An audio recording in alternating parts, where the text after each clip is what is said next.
Fanamokany hevindry manoloana ny lalàna fehizorona ilay antsointsika hoe loi organique 7 tsipika ohatraohatra sivy izay nataony teo anivon'ny antenimieram-pirenena ny fitsarana avy momba ny lalam-pandrenana rano fantatra sy ny eken'ny fitsarana avy momba ny lalam-pandrenana na ny HCC ny fantsina izay netiny solombavambahoaka.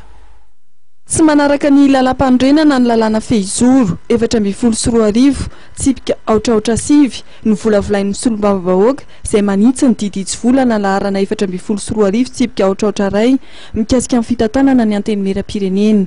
Tsy manaraka ny fenitra ny fomba nandrafetana ny lalàna fehizoro io araky ny hevitry ny fitsarana avy momba lalam-pandrenana. Anisan'ny voalaza ao anatin'ny fanapakevitry ny HCC ny tsy nisian'ny fampahafantarana ny fahefanam-panatanteraka tamin'ny fotoana sy ny ora anaovana ny fivorian'ny filoha ao amin'ny antenimieram-pirenena. Fihetsika izay nambaran'ny HCC fa tsy mifanaraka amin'ny andininy 3 amin'ny fitsipika anatiny ny antenimieram-pirenena.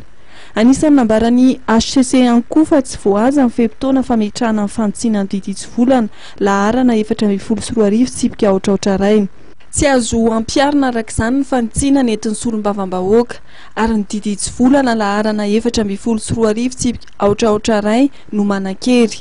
Anisan'ny voalaza ao anatin'ny diditsy volana laharana 7 tsipika aotraotra ray ny tokony tsy maintsy anaovan'ny solombavambahoaka fanambaram-pananana. Io tebiko izay anisan'ny hitondran'ny solombavambahoaka fantsiana saingy izao ny lava ny fitsarana avy momba lalam-pandrenana izao.